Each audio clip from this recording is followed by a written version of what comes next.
हरियाणा के कुरुक्षेत्र ब्रह्म सरोवर पद वेद विद्या शोध संस्थान की देखरेख में 12 दिवसीय चतुर्वेद पारायण महायज्ञ किया जा रहा है। गत दिवस इस महायज्ञ का शुभारंभ हुआ था। इस महायज्ञ में शामिल होने के लिए आज पंजाब के गवर्नर गुलाब चंद कटारिया कुरुक्षेत्र पहुंचे।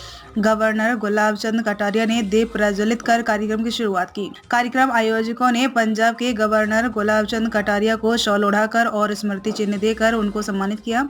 बीते दिन ब्रह्म सरोवर के योग भवन प्रांगण में चतुर्वेद पारायण महायज्ञ का शुभारंभ हुआ था। इसमें मुख्य अतिथि के रूप में हरियाणा विधानसभा के अध्यक्ष हरविंद्र कल्याण ने भाग लिया था। समारोह में स्पीकर ने घी के साथ आहुतियां दी थी।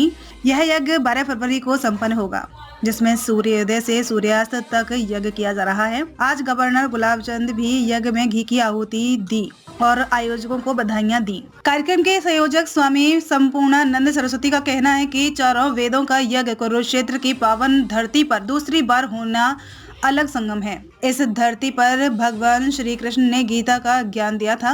लगातार दूसरी बार ब्रह्म सरोवर की पावन धरा पर चारों वेदों का यज्ञ होना सौभाग्य और गौरव की बात है। गवर्नर कटारिया ने कहा कि यह महायज्ञ महर्षि दयानंद के विचारों से लोगों को जोड़ने का काम करेगा। उनकी साधना निश्चित तौर पर आने वाले समय में सफलता के चरम शिखर पर देगी। उन्होंने दयानंद सरस्वती और उनके विद्वानों के विचारों को बचपन में सुना था। इससे उनका जीवन सही दिशा में आगे बढ़ने का आधार मिला।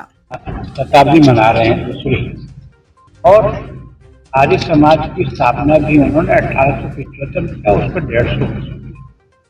मेरे यहाँ उदयपुर में नवलखा महल में उन्होंने सत्याग्रह प्रकाश की लेखन वहीं किया है। स्वामी जी का को भी एक अवसर दिया कि मैं आज इस पवित्र स्थान पर आ सका। वैसे मैं सोचता हूँ कि भारत का कोई ऐसा आदमी नहीं है तो इसे ब्रह्म सरोवर में के लिए नहीं आता। एक कुरुक्षेत्र है।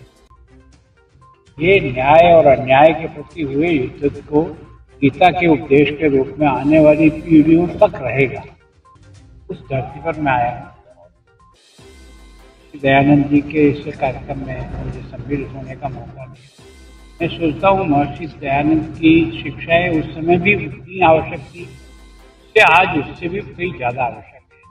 विशेष करके जो समाज में ऊंच नीच का भाव, छूआछूत के जो अभी भी इतने वर्षों के बाद भी कहीं न कहीं है, थोड़ा बहुत असर है, वो कैसे समाप्त। समाज को उठाने के लिए शिक्षा मजबूत बने, ये उनका प्रारंभ से था। और उन्होंने आर्य समाज की कई शिक्षण संस्थाएं देश भर में प्रारंभ हुई थी, और उनके अनुयायी आज भी सारे समाज के और रोज स्वामी दयानंद सरस्वती के सिद्धांतों को जन जन तक पहुंचाने का अपना परिश्रम। माही इंडिया बसंत पंचमी भी या पर्व भी है, क्या देश प्रदेश है क्या? देखो, बसंत पंचमी माँ सरस्वती का जन्मदिन है, और मैं सोचता हूँ कि सबसे बड़ी अगर किसी के प्रति श्रद्धा है तो माँ सरस्वती की है। इस पर उसकी कृपा होती है। बाकी सब चीजें हो न हो तो भी आदमी बहुत ही लखपति माना जाता है। माँ सरस्वती को वंदन, और इसी दिन बलिदानी पुरुषों का भी एक तरह से याद रखने का दिन है। हमारे यहाँ बसंत पंचमी का विशेष महत्व है। कुंभ के स्नान का भी आज जो महत्व है वो इसलिए कि बसंत पंचमी के स्नान का भी एक विशेष पुण्य है।